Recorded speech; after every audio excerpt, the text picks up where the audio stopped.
I think we're going to go ahead and begin. If you are just joining us at this moment, please take a second to introduce yourself. And as we do every month, we kind of like to introduce everybody to another member of our team. And so Maida Owens from the Louisiana Folk Life Program will be starting our meeting off a little bit so you get to know her and proceed along with our gathering. Maida. Well, thanks, Mike. I wanted to point out that some of you are new and some of you have been attending the previous ones. Welcome, everybody. Really excited about this continuing. We're having, wanted to point out that this is a series to connect those who want to include culture in the community resilience conversation. And to emphasize that while we do end up talking a lot about the coast, this truly is a statewide issue, and we welcome anyone with any perspective about this and what your concerns are. This is a monthly gathering, and we have a speaker, but that it's not simply a speaker series.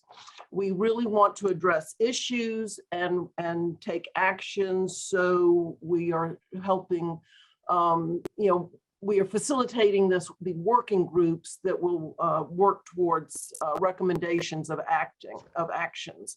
And they are all going to report on what they've been up to since the last meeting later in this session. But there are some new groups forming, and later we're going to be asking for volunteers for those. I'd like to welcome I'd like to acknowledge our funders, the National Endowment for the Arts, the Louisiana Division of the Arts, and the Louisiana Endowment for the Humanities. I'd also like to thank Nicholls State University for providing both administrative and research support.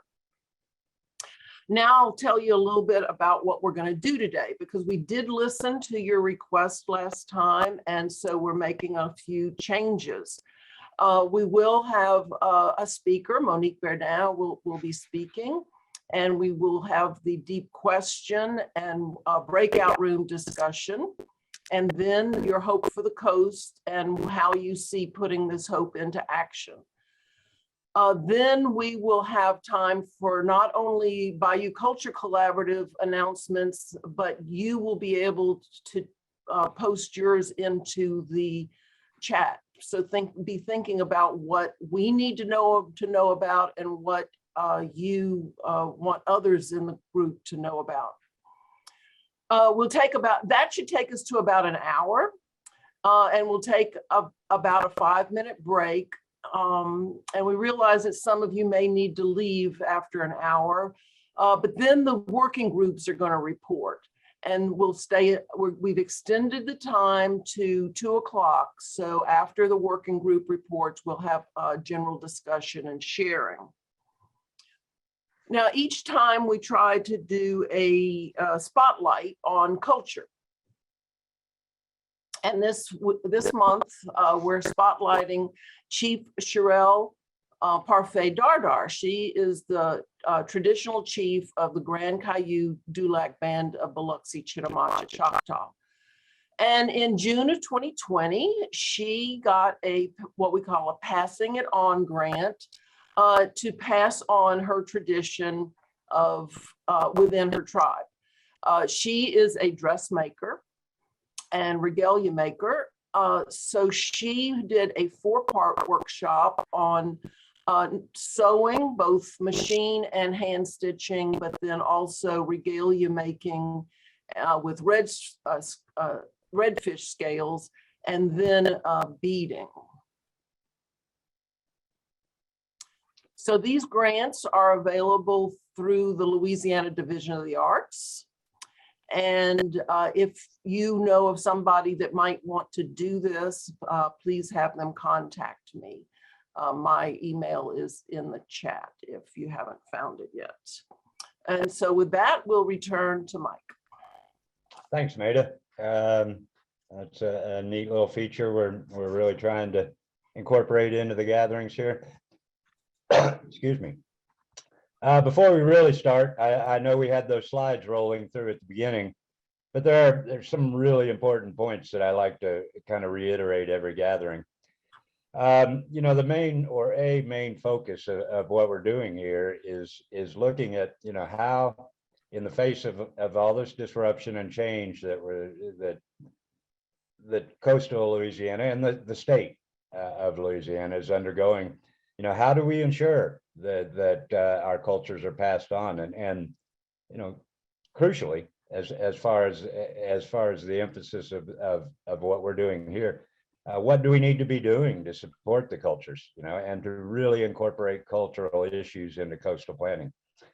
And we have Monique speaking to us today, so it's kind of, you know, reemphasizes one of our primary mission goals too, which is to engage, you know, the creative community and the culture network to spread more awareness of coastal issues and not just coastal issues. You know, these are not just regional issues; these are statewide, and you know, really, I feel it's really, you know, important to emphasize again.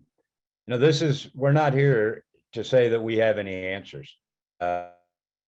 And we definitely don't support any one strategy, adaptation strategy or management strategy. We're not advocating for anybody to make one decision one way or the other. We're just here to get together, explore the issues, and better understand our options. So to get started, as many of you that are returning know, we conduct a short poll. This month, we're kind of changing up the format a little bit, so I hope you all bear with us. But we want to have you record. We want to record your answers in the chat for this one. We're asking for you to look at these 4 tools for communicating. You know, the impact that these tools can have on spreading awareness or you know, positively impacting our awareness and communicating data. Now, you know, it may be a little awkward because many of you may think each of these is important. But what we'd like to do is kind of record this data. We've realized, you know, we can use this to indicate to funders the priorities that this diverse group of attendees is making known. So if you will, and I think Shauna, if you'll jump in real quick and with the chat, would we like them to just give? So I will jump in and 1, 2, and 3, or A, B, C, and D, and just rank those 1, 2, 3, 4. I think. I'll just jump in, Mike, and just say, hey, everybody, why don't you, I know this is tough choices, but if you had to pick one of these, which one are you going to put as the tool we need to rely on right now, or that you feel like needs to get the most emphasis right now? And just because there's lots of different ways to rank things, just write in data, personal accounts, community projects, or well, I do see, Shauna, I do see that many people are actually ranking, say, B, C, D, A, and I think that's okay too. Yeah, that's fine, however you want to of do it. But if you don't want to go to that trouble, just put the number 1 in. You can do it any way you want. Just put the thing that you think is most important right now, or if you want to rank all of them, go for it. And again, we really appreciate your participation with this. This is important information, and will help us structure not only our gatherings, but you know, to understand the priorities that y'all are, you know, what you as participants, you know, see as priorities. So we'll take a moment for you to do that, and and we're going to discuss the results of this poll a bit later. We'll just take a moment and let everybody do that. This is a little bit different of a poll we're doing this month, and I hope you all bear with us. And can I jump in, Mike, and just say that for those of you who are not on Zoom all the time like we are, Oh, you might want to just take if you're looking for the chat, just take your cursor and move it down to the bottom, or and hover down at the bottom, and you'll see either the words more, or you'll actually see something that says chat. You can click on that and just literally type in the one you want most, or you can rank them, whatever feels comfortable to you. And we'll try and get that information on how that goes. We'll try and get that back to you later in our meeting. thanks, Shauna, for jumping in. I need those instructions too, so I kind of, I'm definitely learning where the chat and the raise hand features are, and I will try to remind everybody.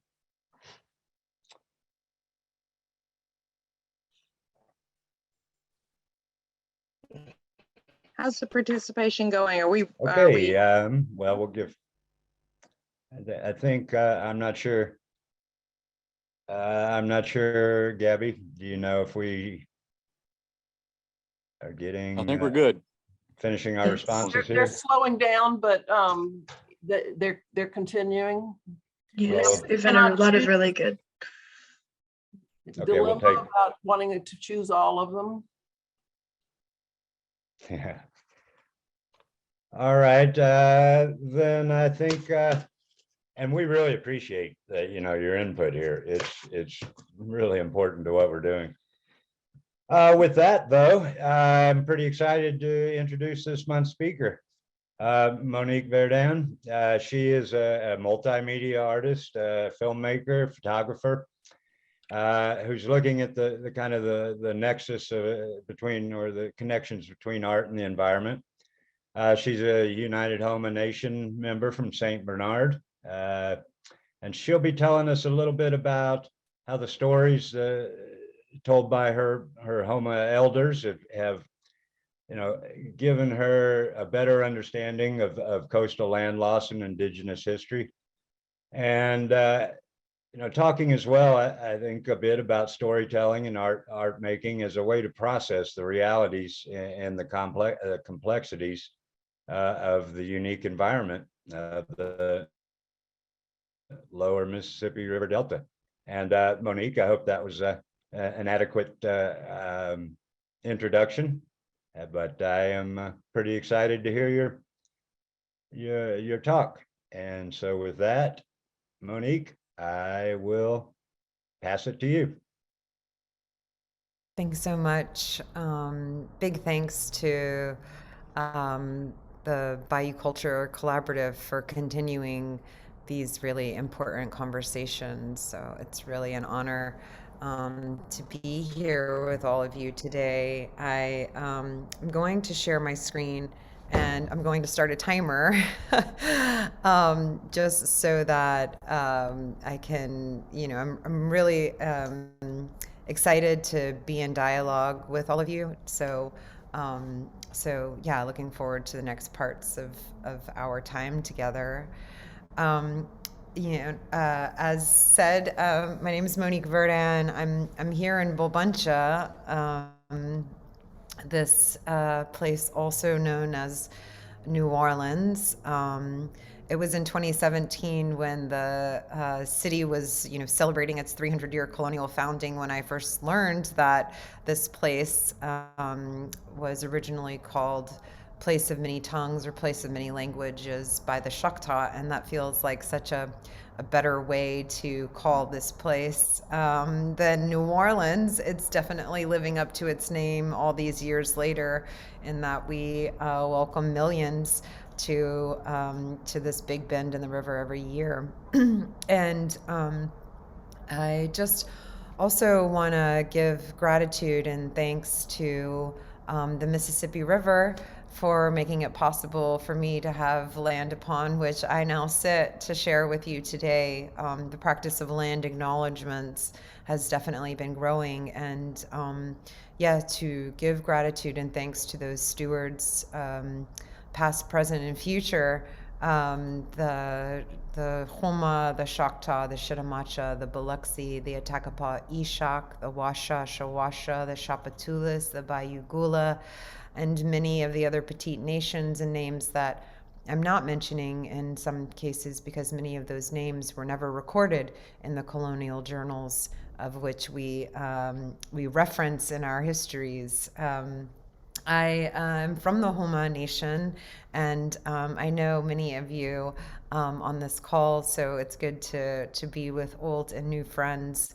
And in my little presentation, you'll see a lot of maps that I use as a reference point. I'm a very visual person, and I've been kind of fascinated with the ability to layer maps and to think about time and change and all of the complexities that are present. So they, as my map maker friend Jacob Rosenzweig likes to remind, they are not completely accurate. They are just representations, and they've been used as the colonizer's tool. But also at the same time, they can help us to visualize and to think about land and water and time and place in different ways. So this map here, of course, is showing the Mississippi coming down, that life force that connects us to the watersheds to the north and to the Gulf of Mexico and the oceans of the world. And I'm just, the more I learn about all the ugly that is present here in the Delta and on planet Earth, also the more I've been able to appreciate the infinite beauty and the intelligence of nature and the sacredness of water. And so that really has been adding fuel to my fire, or water to my wetlands or whatever. But definitely is a touchstone, grounding place, ebb and flow reality for me. And the Yaqunishudo, the big country found between the Atchafalaya and Mississippi, which are the same river, that big country is where my Homa ancestors found refuge, and has been a starting point for me to really understand, where I come from and how we got here. And of course, the Bayou Lafourche, Lafourche de la Chiramacha, which is in the Terrebonne Lafourche parishes, of course, being that connecting bayou that has really played such an important role in the Homa. In the Homa's ability to maintain a sense of sovereignty, which of course is connected to food security. And my grandparents come from Pointe-aux-Chênes or Pointe-aux-Chien, depending on who you ask, Point of the Oaks or Point of the Dog. And so really this image here I share all the time, and I share it because it really was my first step in the stories that my elders shared with me. So my two great grandmothers stand in the front line here, Celestine and Ernestine, and this image was taken in the Yaqunishudo in the late 1920s, just about the same time as oil and gas was first being discovered and extracted in the coastal territories of our ancestors here. And of course, I think that the way we want to tell history and understand history is to dumb down and simplify the narrative. And we're all guilty of that in different ways at different times, and how we tell the stories that stand out in our realities. And I think that for me, the story of the women in the Homa lineage of mine is one that I also continually return to as a source of strength, and also in recognizing how so many voices, so many stories, so many realities get silenced, indigenous or otherwise. And I think about this time in the 1920s of my grandmothers, would have been able, my great grandmothers would have been able to stand in the lines and to hold the line and to not allow, unjust extraction to happen, how differently South Louisiana might look today. And this place of the Yakni Shudo, where we're losing land at one of the fastest rates on the planet, maybe it could look quite different. But, time changes. Mud and moss chimneys and palmetto roofs are not really common in this day and age. So yeah, just want to give gratitude also to your ancestors and my ancestors that have made it possible to be here. And here is my grandmother, Armentine Marie Bayou Verdin, born in the coastal territories. And here is an example of what I've been doing with layering of maps, stage geological maps, specifically some from the early 1920s and some from the 2000s. I'm seeing that my connection is unstable, and I apologize. I've tried 2 different Wi-Fi's today, so please interrupt me if I cut out. But the artifacts of images taken in the territories that layered on top of these maps as a way to have kind of a multi-dimensional perspectives and time being layered on top of each other. And as we all know,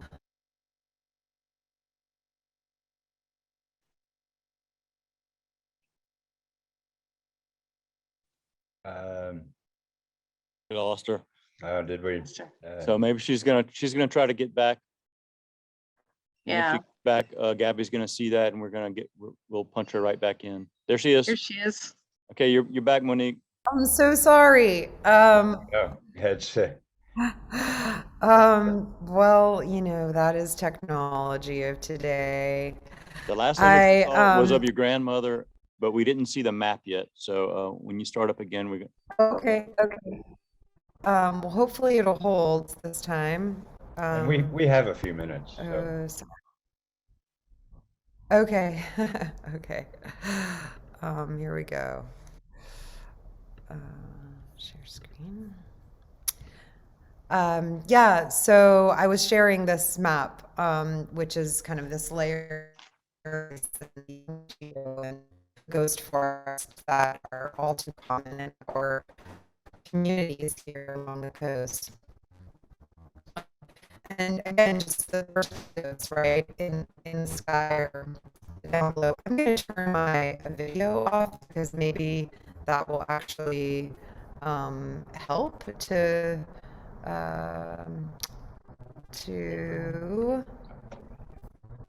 keep me with you all.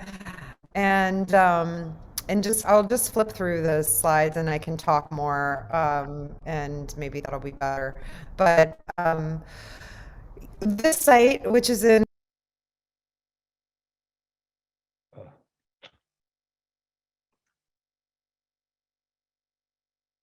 Did we lose again? Yeah, I think maybe I can't share my slides because of this Wi-Fi situation I'm having. I'm so sorry. I have a hard Right. line and I have my phone. It's just not working. But I can just talk. How about that? We'll just do it old school, and hopefully I'll stay with you.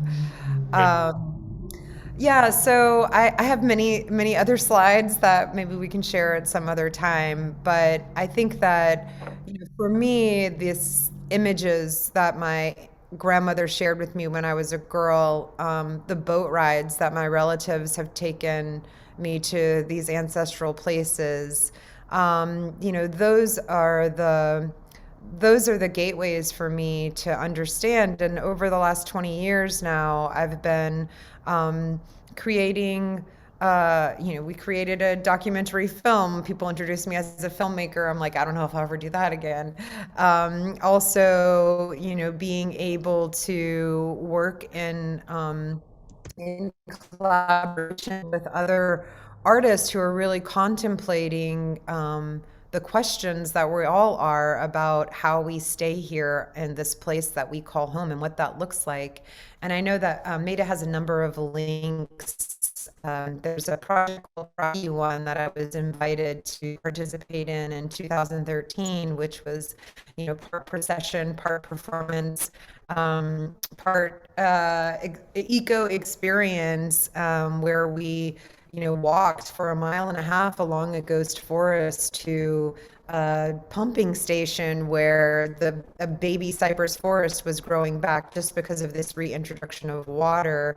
And at the end of the performance, people would always ask me, well, like, how was the performance? And I was just like, well, we got 65 people to walk on a levee with us today. It's awesome. It's really having that experience in place that can help transform. And I've tried to package it in different ways, but there's nothing like getting in a boat and going down the bayou and seeing how this is a powerpoint for the planet. And even though we're surrounded by, petrochemical plants and pipelines and, the aftermath of storms and devastation and destruction, there is still this magical beauty here.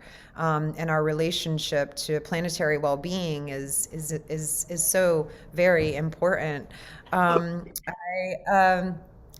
Louisiana Love is a documentary that is not available online right now, but will be rebroadcast through public television on the World Channel's America Reframed, beginning on April 14th and through May 15th. So if you're interested in seeing that piece.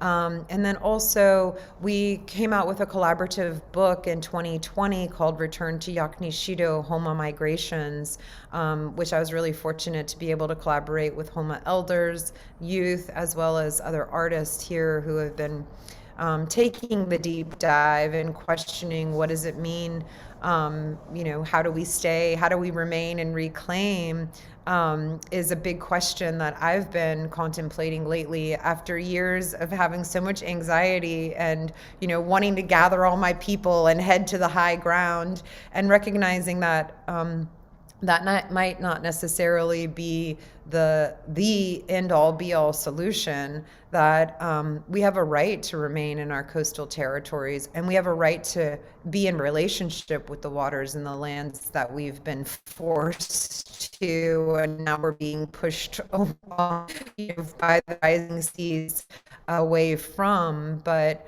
our access to food security, as I said earlier, has maintained our sovereignty.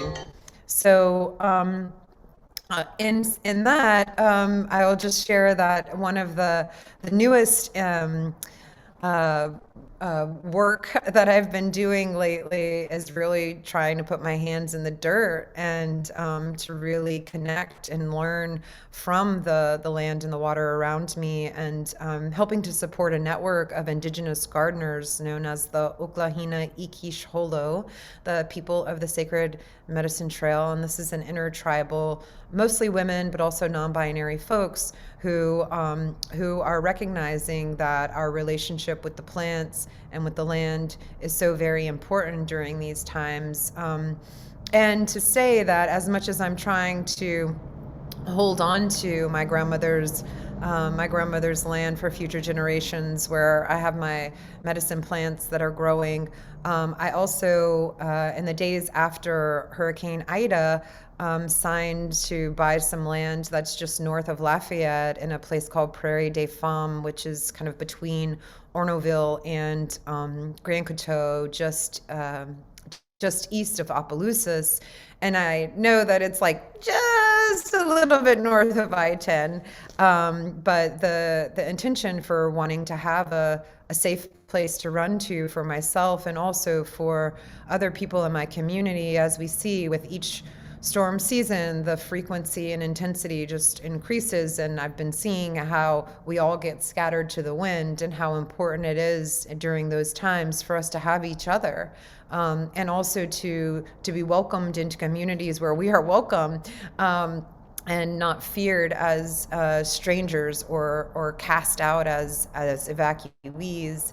And I think that the mourning that we're in, and the need for health and well-being that is so important, especially for young people right now who are trying to make sense of living through storm seasons and the anxiety of that, and the not going to school and the mold in the house and all of these things that, we inherited this, and we deserve better. And we have to be honest about how we got here in order for us to make honest decisions about where we want to go, and how we take our plants and plant those seeds for the future. So I'm so sorry that my technical difficulties are not working, but as Maida shared, there's a bunch of media out there to find more about the work.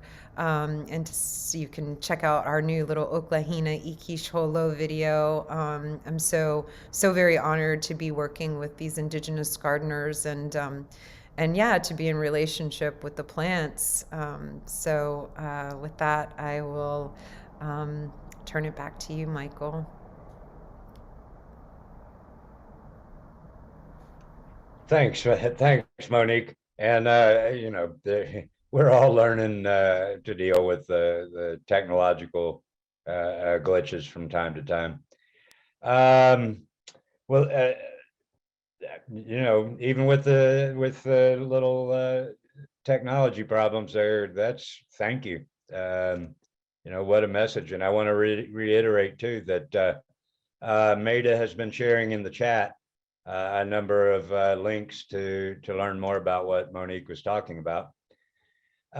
So we do have a moment or two. And generally, if somebody would like to ask a question, we can take a question or two from Monique. If you'll raise your hand, use the raise hand feature, which again, I've learned all of this. If you go down to reactions on the bottom of your screen, or possibly the more little icon or little feature, then you'll find the raise hand. Okay, I see John Doucet has a question. There we go. Monique, it's great to see you. Can you hear me? Yeah. Okay. There's a couple of us on the call from Golden Meadow and a couple of others in anthropology around the state that are confounded by trying to understand the origin of the names of the villages south of Pointe-aux-Chenes. So as a quick question, we're wondering if you could shed some light on that. Are you thinking about Fala and Liskin? Yes. Are those the communities that you're curious about? I'm just as curious as you.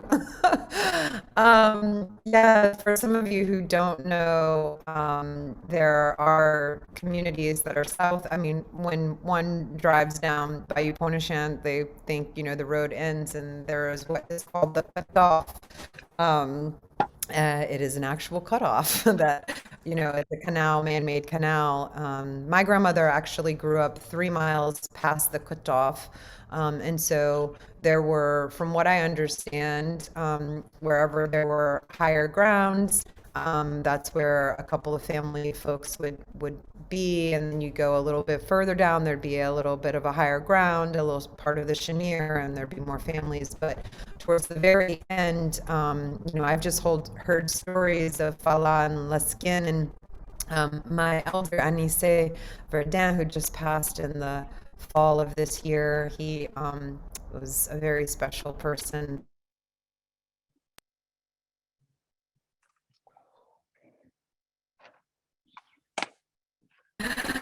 Digital gods are against me today. But yeah, I'm trying to learn those communities too. I've just passed by in a boat and it been pointed out to me.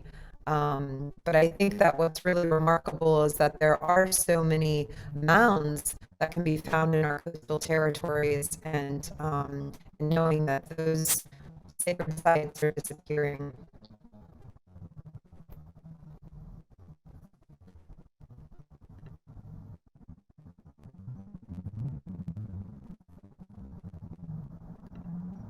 Oh. Monique, we lost you again, and you have so much important stuff to say. Oh, I'm here. I just turned my video off. And I see Patty Bowman has her hand up. So Yeah, it's going to be for the question. Oh, Monique, it's so good to hear you, and I was so sad not to see the maps. You're on the advisory board for our issue of the Journal of Folklore and Education, Death, Loss, and Remembrance Across Cultures, the Role of Folklore in Education. And I am looking at that one map we got to see, and your art process would be so valuable for young people to try to make sense of what was, what is, and to give them some hope for things they can do, because children, all young people are feeling very hopeless right now. So that process I would be really interested in, and maybe you'll write it up for us or something. But thank you so much for the one map, and I know the others are really interesting too.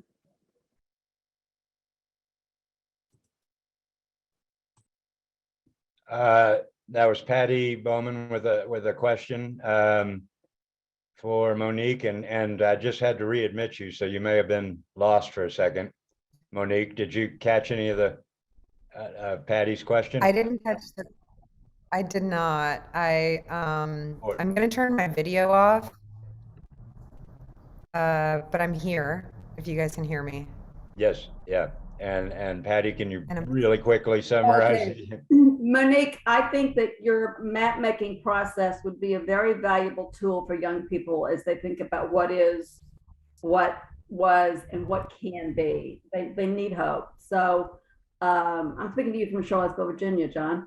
And you're on our advisory board for the Journal of Folklore and Education issue this year. And I'll write you privately about this, but I think that's a very useful, hopeful method. Thank you so much.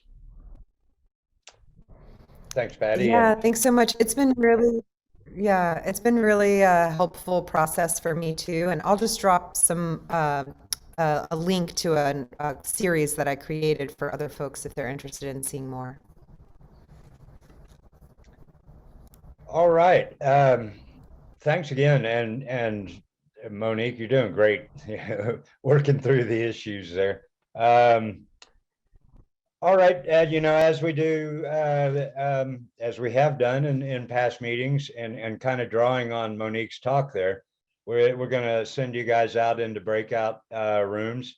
And we've listened to a lot of feedback, and many people have asked for a little more time in the breakout sessions.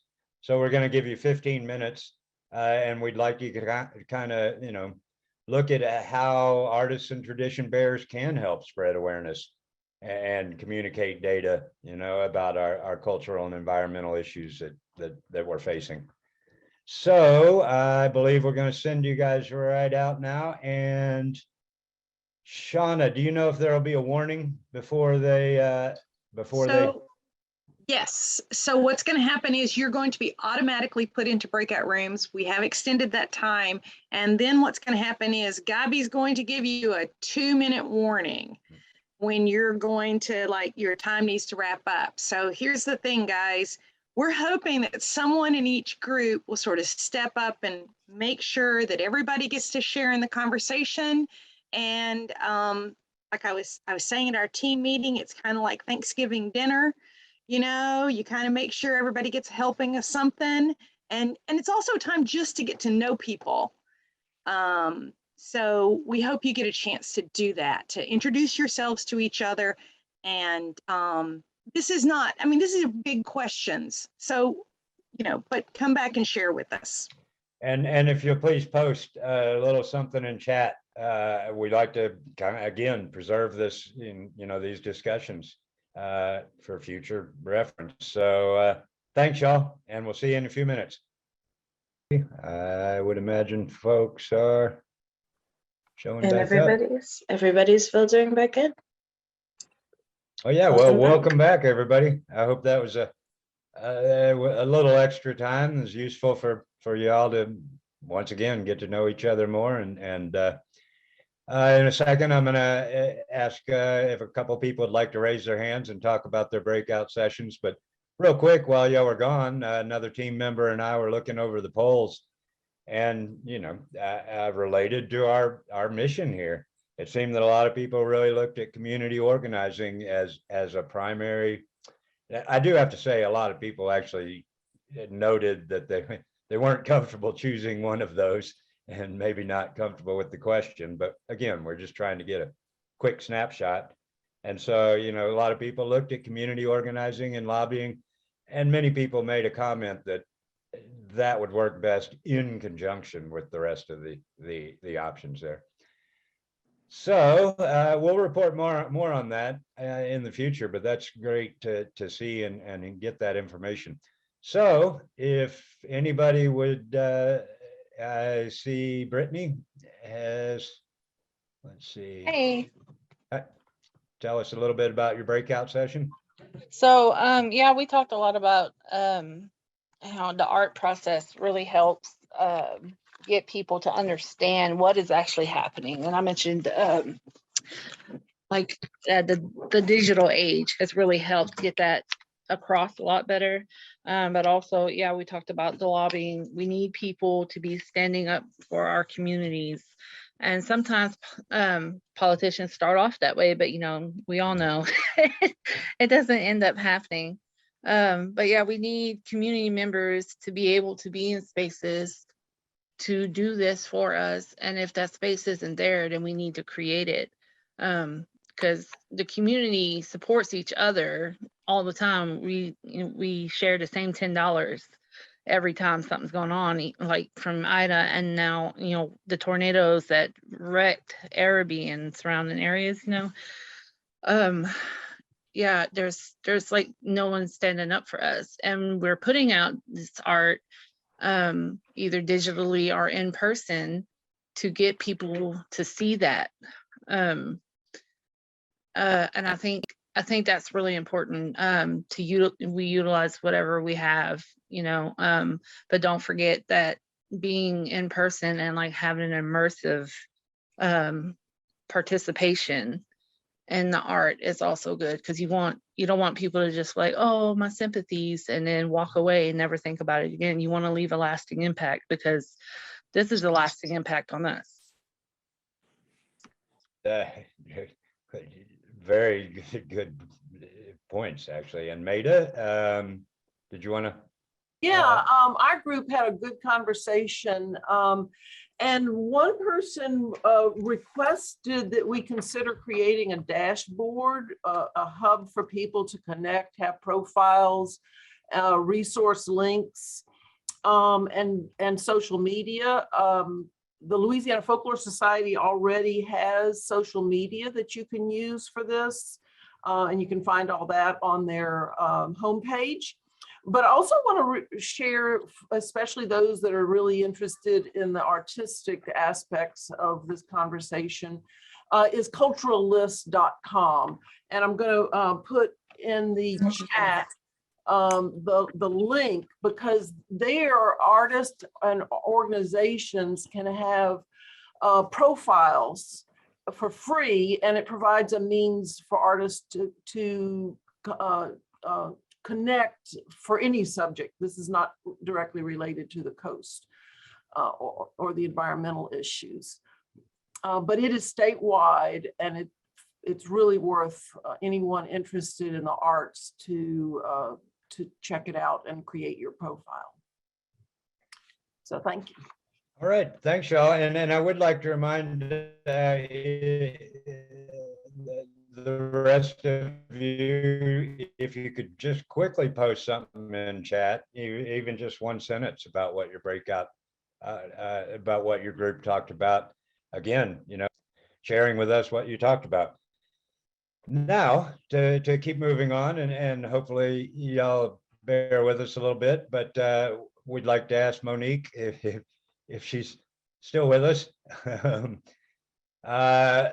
To share a little bit about, or even just a sentence or anything about, your hope for the coast, Monique, or what you find hopeful in our potential future. Yeah, I just want to Maybe we don't apologize have- again for. Nope, Oh, no. do you guys not hear me? Yes, Oh, we do. yes, you can hear me?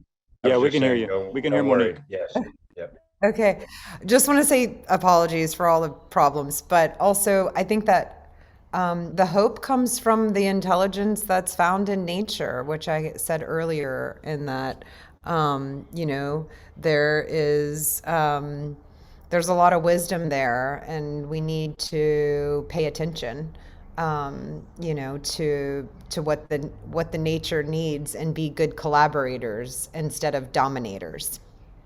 So yeah, it's the strength of nature. Oh, no. I,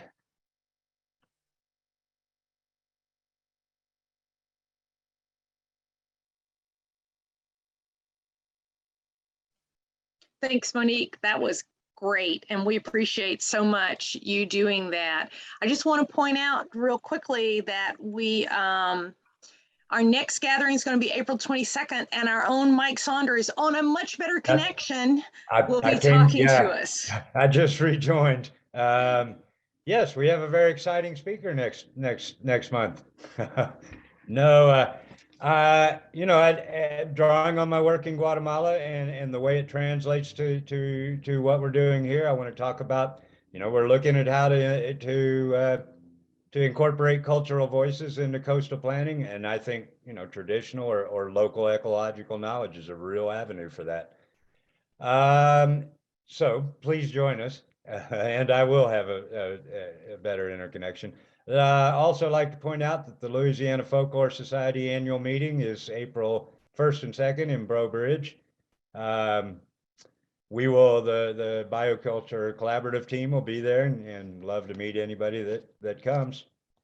And with that, I would also like to let you know, as I do, you know, you can find more information about what's going on at louisianafolklore.org, or feel free to contact me at saundersbcc at Gmail, and I will be able to answer your questions or give you more information.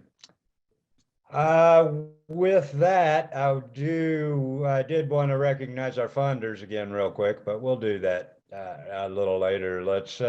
Should we take a break, or should we just keep going? Short break, Shauna, or let's just, well, I mean, as long as we're all here, I think we're Let's you keep know, going. yeah, so we're ready to, and hopefully somebody from the convener or somebody else from each of these working groups can join us for a moment and let us know a little bit about your working groups. And I will in a moment, or you know, I want to go ahead and point out, I guess I'll do that real quickly now, that we are forming, there definitely interest in forming several other working groups. At least at the moment, we're looking at one, Louisiana languages. We have one, you know, working very hard already on French language and language curriculum. But you know, there's a lot more issues that we'd like to address, and it's such a broad subject that we're going to go ahead and create another working group, you know, looking at Louisiana, a broader group, to look at how to educate the public about the existence or the revival of heritage languages, and looking at the potential of signage, you know, to kind of promote those languages as well. We're looking, and we've had a lot of interest in this, a group to, you know, examine critical issues of preparing communities that are going to be inevitably going to be receiving, you know, immigrants that are moving, our people that are moving away from the coast. So, you know, let's go on to this and have our conveners talk a little bit about their groups. But please look for announcements on the BCC site, or contact me for more information. More information about those new working groups. All right, and with that, do we have Theo, I believe, was a convener for our ecology and culture working group?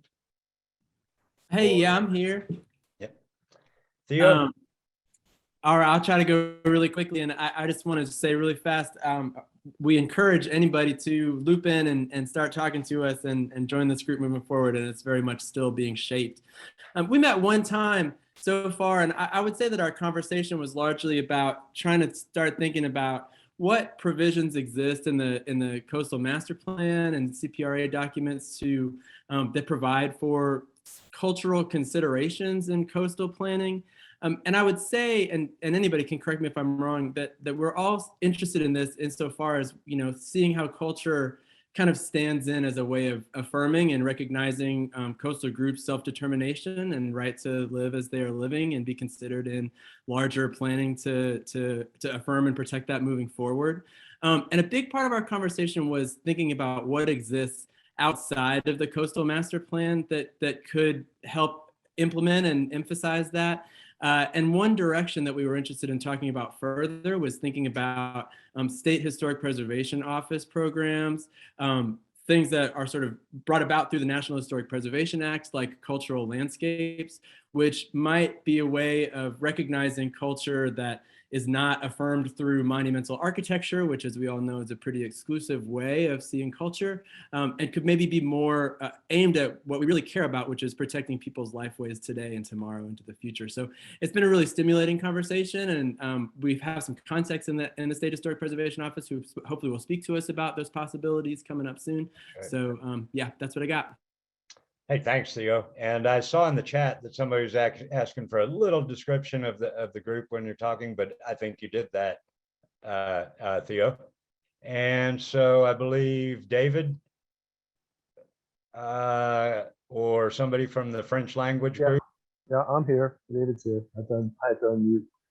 Yeah, we're trying to organize. I was trying to organize a little meeting before this one, but I couldn't really get everybody's Zoom dates together. But I sent out a little 4-point plan, I guess you could say, some of the ideas that I was thinking about, send it out to the group and get their feedback on that. And it's been going, we're getting quite a bit. As a matter of fact, I got a couple of them back while we were talking also. So that's going on, a lot of good ideas. But the more I think about this also, because I was also thinking about some of the indigenous languages that we mentioned that I think we probably would have to do something separate.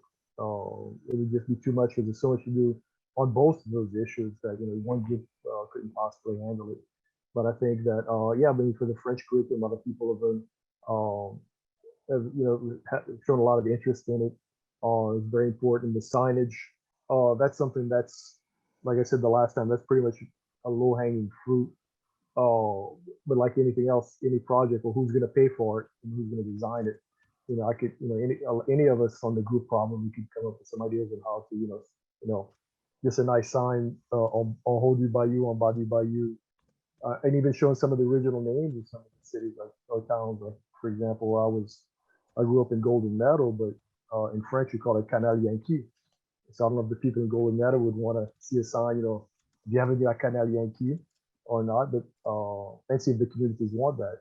And like I said, who's going to pay for it? But I think, figuring out what we're going to do first and then figure out how to pay for it. That's kind of where we do things, right? Anyway, but having the ideas and getting people behind it usually makes it happen. But yeah, so I'm getting some feedbacks already, so I'm gonna start compiling all of that and continuing. And actually, the group is growing, so I'm getting more requests from people who want to participate in it also. So we probably got about 12 to 15 people right now who want to be active in it. So yeah, it's coming along very nicely now.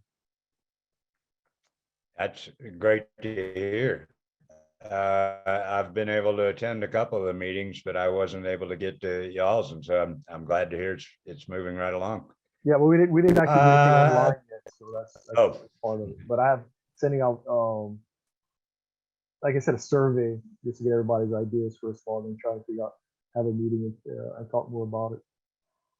Hey, David, would you take a minute and introduce yourself? Because not everybody knows you. And I meant to say the same for Theo as well. Okay. Okay, well, my name is David Sheremy. I'm a former director of Codafil, former director of the Bayou Main District, which ran Vermainville Living History Museum in Lafayette. I have a PhD in Francophone Studies. I've published soon to be 4 books in French poetry, in Louisiana French poetry, and I do a regular column on Acadiana Profile magazine. Been doing that for about 11 years. It's called En Français, s'il vous plaît, where the print edition is the last page is in French, and I do that. So yeah, you might say French is kind of important to me.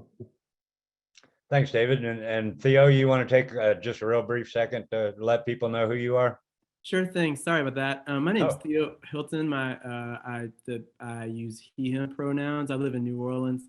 I'm a graduate student at Tulane University in anthropology, and my research looks at efforts of some residents in historic freed peoples communities along the river to secure federal historic preservation recognition as a way of getting state environmental protections, and then sort of by extension understanding the intersection of federal environmental protection and historic preservation law, which is pretty vaguely defined, but extremely consequential, I find.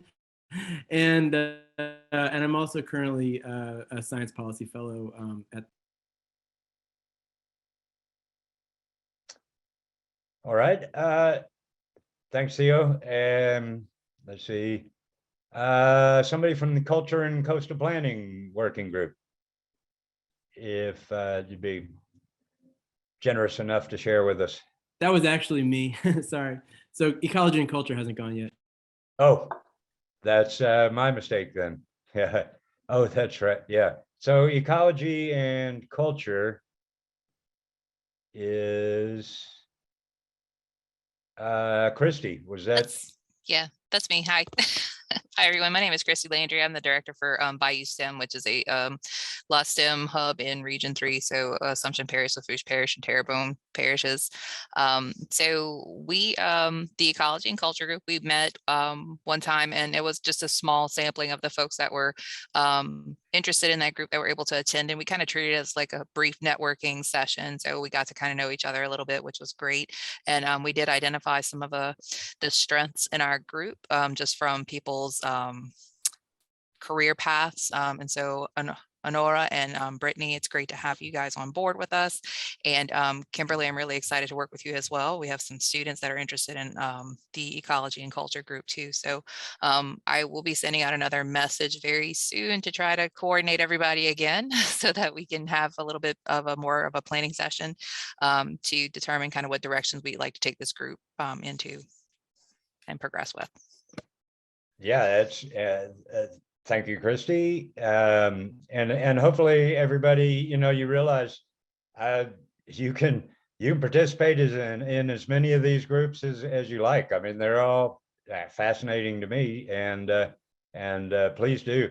And I'll talk more about I'll just real briefly mention the new ones again in a second. But Kezia, I believe you were heading up the Artists and Coastal Issues group.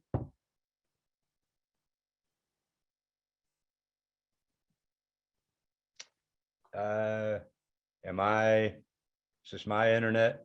No, it's you. It's Kezia posted that she would send something out that we could share with everybody, but that she had to leave to get to another meeting. Yeah. And so if she needed to report out, I don't know who else was in that group. If anybody else is here who was in that group, they could share.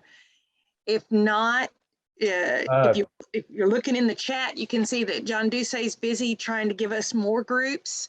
So that's good. Yeah, I think that's a great idea. The coastal culture writers. I did briefly see that. Maida, did you step into their artists? Did you join them for their meeting? Yes, I did, but my memory of 3 weeks ago is pretty vague. We did meet, we had some good ideas, but what they were, I'm afraid I can Google for the notes. She was very organized and sent us excellent notes, but sorry. No, I didn't mean to put you on the spot. Okay, and I do see a question that Maida or Shauna might be able to better address about the chat posting. Is the chat published or accessible after we meet? So what we hope to do is, because the chat's so long, especially from the first couple of meetings, what we think we need to do is to post excerpts from the chat. And we're figuring out how to do that now because we're just sort of creating this. We didn't, we're sort of building the airplane as we're flying, guys, is what's happening.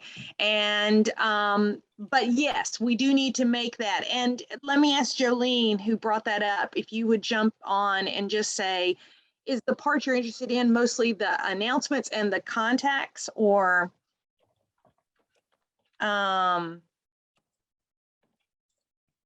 see, Jolene, we'll save it.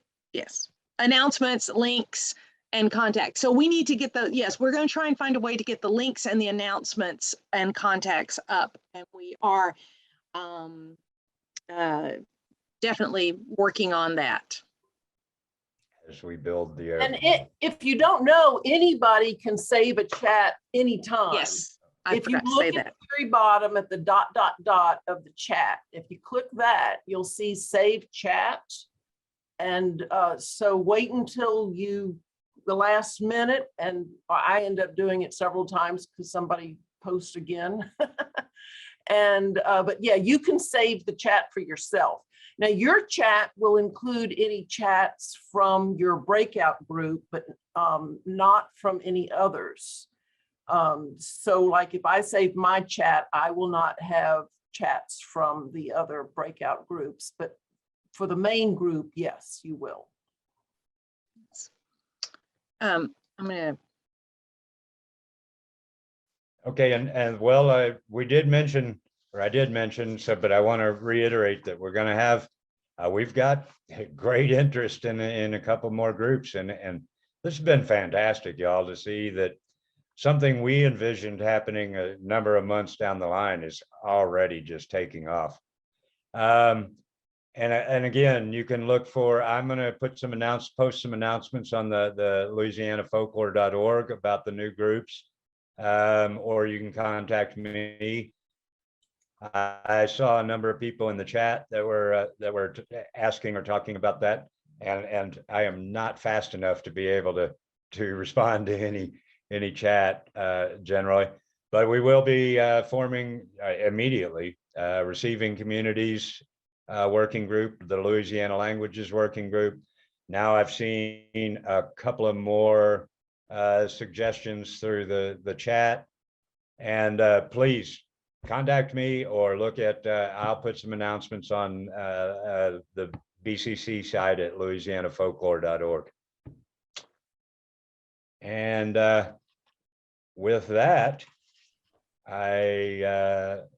Shauna, would we like to recognize? The only thing I want to say is just, if you want to be in the receiving communities group, be sure and let us know. If you know of somebody you want us to contact, make sure they're in it, please let us know. If you want to be in the larger Louisiana languages, which may primarily focus on Indigenous, Brittany wanted to be involved in that, and she's already had to leave. So we have to keep her in mind about that. And then there is a new group being proposed, which is specifically a writers group.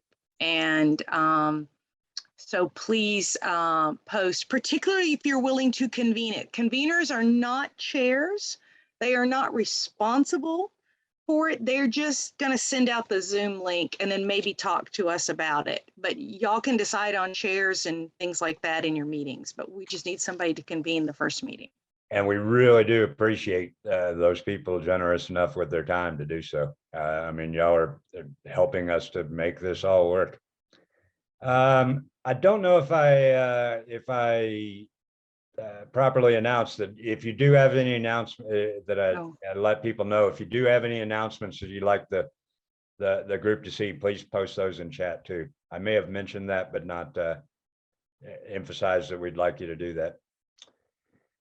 And with also, that, one more thing. If people have announcements that they want to make, also now's a good time. I noticed Gary just put his in the chat, but if somebody wants to raise their hand and make an announcement, then we have a moment to do that. Let's see. There we go. And if anybody does, this is your we do have time for you to plug your event. And we have a volunteer for the receiving communities. Tracy Birch has volunteered to convene that. And John Doucet has volunteered to convene the Coastal Writers Group. So we'll get those email addresses to you guys. That's great. We are going to end up with some real, I think, in the next few months, just some fantastic accomplishments. Really, I'm so appreciative of everybody's help. I'm sure the whole team is, but I speak for the whole team. You guys are helping us to make this work. And I do catch up with the chat sometimes, and I see Gary's letting us all know to head to Bro Bridge if you're interested. Gary also posted about the Blessing of the Fleet and the Chauvin Sculpture Garden Picnic, which is April the 10th. It's from 10 to 3. The Blessing of the Fleet will pass at noon. So if y'all have never had a chance to go down and see the lovely Chauvin Sculpture Garden, this is a great time to do it. Gary, just because we have a moment, can you give us an update on the status after Ida? Hurricane Ida hit Chauvin pretty bad, and so in our neighborhood, a lot of people lost their roofs, and that some of that damage was with Chief Sherrill and her place, which is on the same street. Some of our sculptures came down in the Chauvin Sculpture Garden, so we're upset about that, but most of the garden is intact, and we got big support from some folks like Kohler Foundation. And right now we're looking for just the right art conservator to help us put the sculptures back up. And we're close to starting that project. So if you want to come see the place, you shouldn't stay away. It's still beautiful to see, especially right now during the beauty of spring. And watching the Blessing of the Fleet is an awesome thing, because each family has a boat. It's not like a bunch of factory boats. You see shrimp boats, crab boats, oyster boats, and it's free to get in onto our little Bayou side. And so we have a great place among friends where you can watch that happen. Thanks for that opportunity, Mike. Yeah, thanks for giving us the update. I know you had let me and others know a little bit about some potential damage to the sculpture garden. So let's all get out and support that if we can. And I think that will conclude the formal, well, the informal formal part of our gathering, or the formal informal part.